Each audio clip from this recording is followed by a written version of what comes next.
Whether it's your first time here or you're a regular here at Mr. Super Oz, I just want to thank you for tuning in to the channel.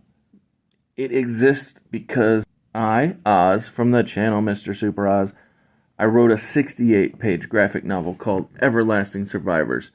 Volume 1 is called All Day Long. If you follow the link in the description of this video, you can get yourself hats, shirts, posters, all kinds of fun things.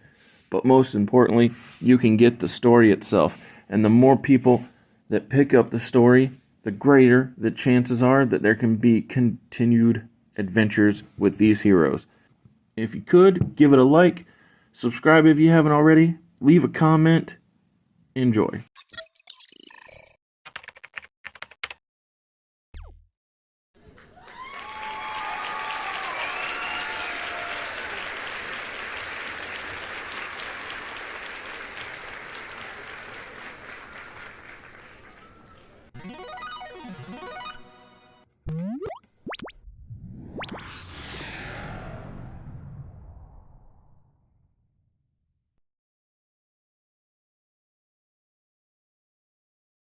So, here's the deal. I get to go first. I'm very excited about that because on January the 2nd of 2003, so 01, 02, 03, yep. Love it. That's good stuff. Your first show of the new year? Yeah, first show of the new year. I keep forgetting we're in January because, you know, in real time we're in October. So we're about to end the year. I know, right? Well, that's the fun of the show. Exactly. So I need to ask a favor of you, my friend. Absolutely. Can you hold this for just one moment? Yeah, of course. What for us? So we are opening the show on Smackdown with the Intercontinental Champion Chavo Guerrero. But here in the real world, I got older. I got a birthday, and for my birthday, I got the best birthday present ever. This beautiful World Wrestling Federation Championship. Shout out to Carrie. I think he likes it. I know, right? So Intercontinental Champion Chavo Guerrero brags that not only has he gotten to the same level as Uncle Eddie, but that he has surpassed Rey Mysterio in every way. Wow. This leads to Stephanie McMahon coming to the stage and interrupting. She congratulates Chavo for winning the Intercontinental Championship. However, she has a big news, not just for Chavo, but all of the SmackDown champions. And that is, even though the elective ascension has been introduced, we're entering Royal Rumble season. Yeah, buddy. And the Royal Rumble is unlike any other time of the year. And Stephanie feels that all the champions not only should, but will be in the Royal Rumble. I like that. And so the fact is that she says all the champions will be in, but there's no guarantee that who is currently champion will be champion at the Royal Rumble. And so she wants not just for the champions to be on the lookout, but also all possible challengers. And so she closes this out, you know, just letting everybody know that her eyes are open to what the wrestlers are doing. I like it.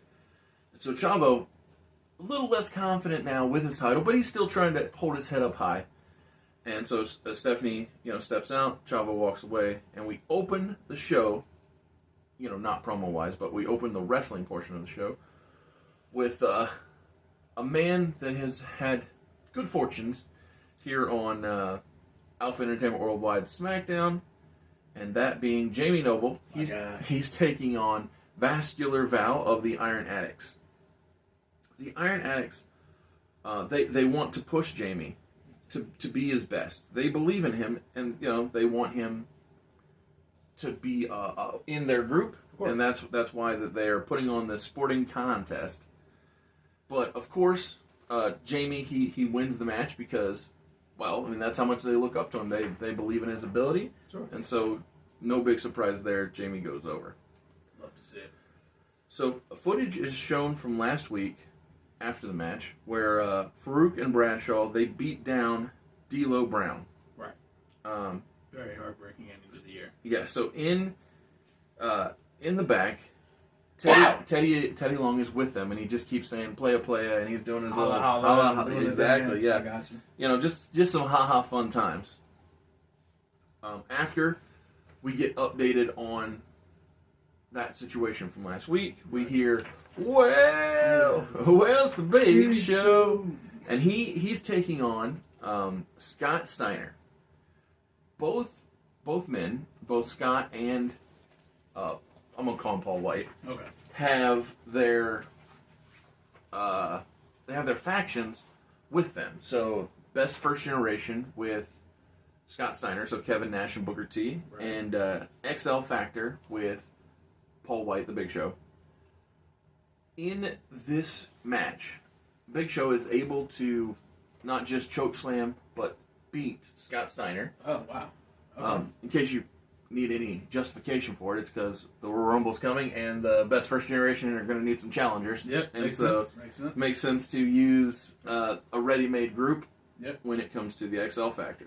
Believable because they got big bodies too. Oh, so absolutely. That makes perfect sense. Yes. Oh, dude, I got some big plans for them later in 2003. I almost said 2023, but 2003. I'm about to say a little bit of a jump. Yes. But when we get to the Survivor Series, Yeah.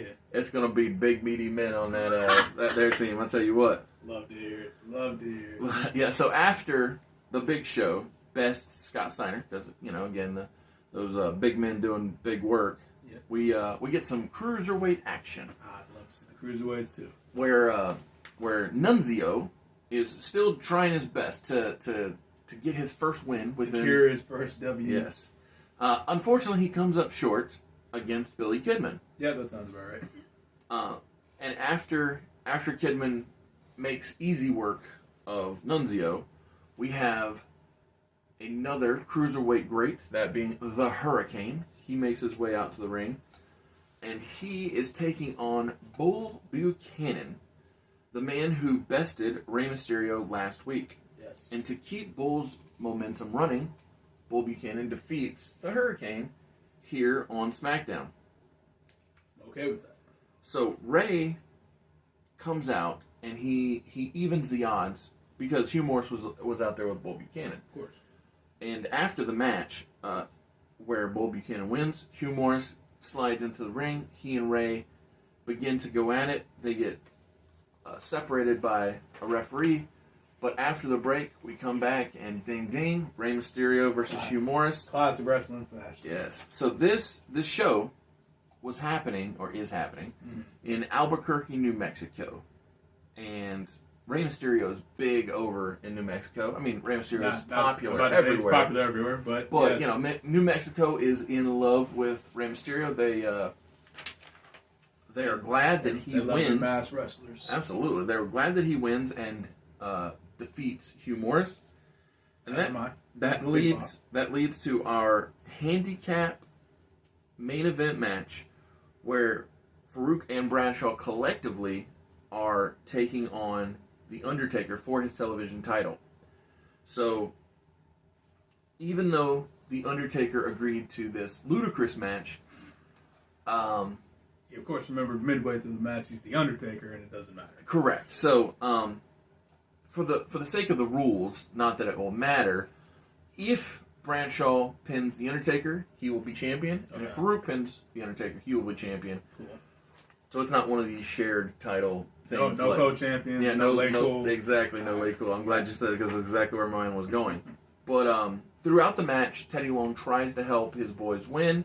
As any good manager would. But Chuck Palumbo rides his motorcycle down, chases off Teddy. Taker wins and retains the Alpha Entertainment Worldwide Television Championship to close out this opening episode of the year for AEW SmackDown.